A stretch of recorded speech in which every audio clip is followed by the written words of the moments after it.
If you saw part one, you might ask, why Judas?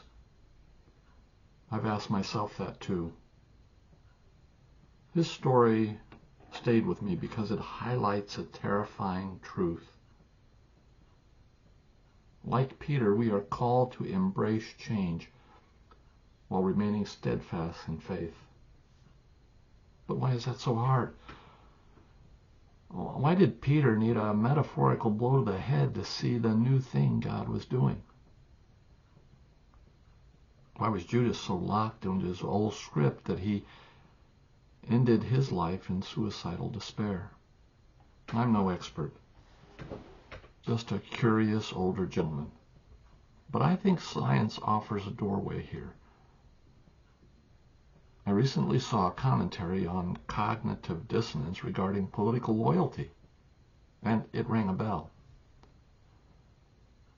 So I did some study. Cognitive dissonance was developed by Dr. Leon Festinger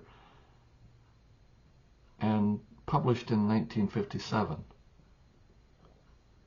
It's the mental distress we feel when our actions clash with our beliefs. To stop the pain, we don't usually change our behavior.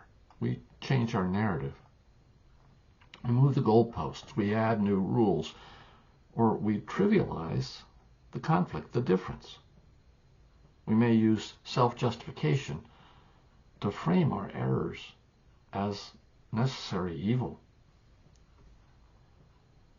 Recent research suggests dissonance exists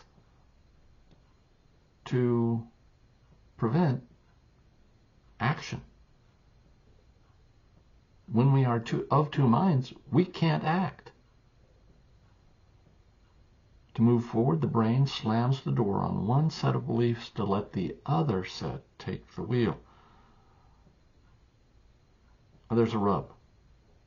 Yale's Dan Cahan found that humans often value social ties over factual accuracy. If the truth means being cast out of our tribe, our brain frequently decides the cost of being wrong is lower than the cost of being alone.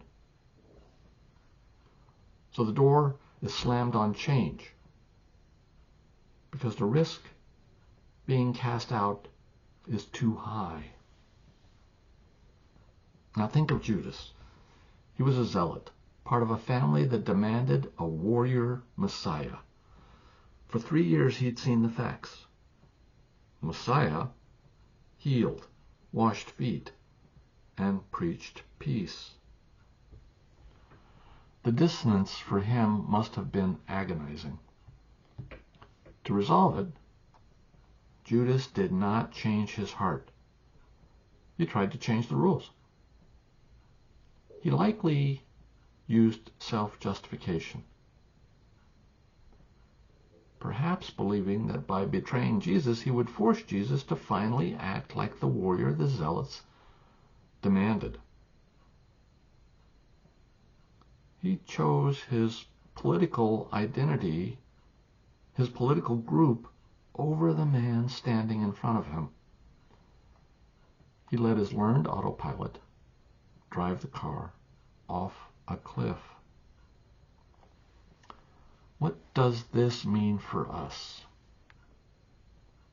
I think 3 things. Our strongest beliefs are often our most dangerous autopilots.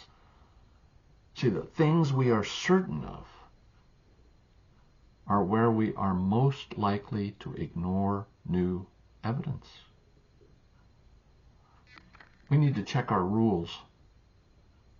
When we reject new information, how many trivializations have we made? Are we choosing a path because it's true,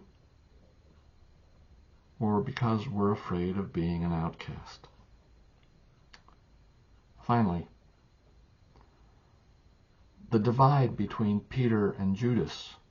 See, we can, like Judas, follow our intuition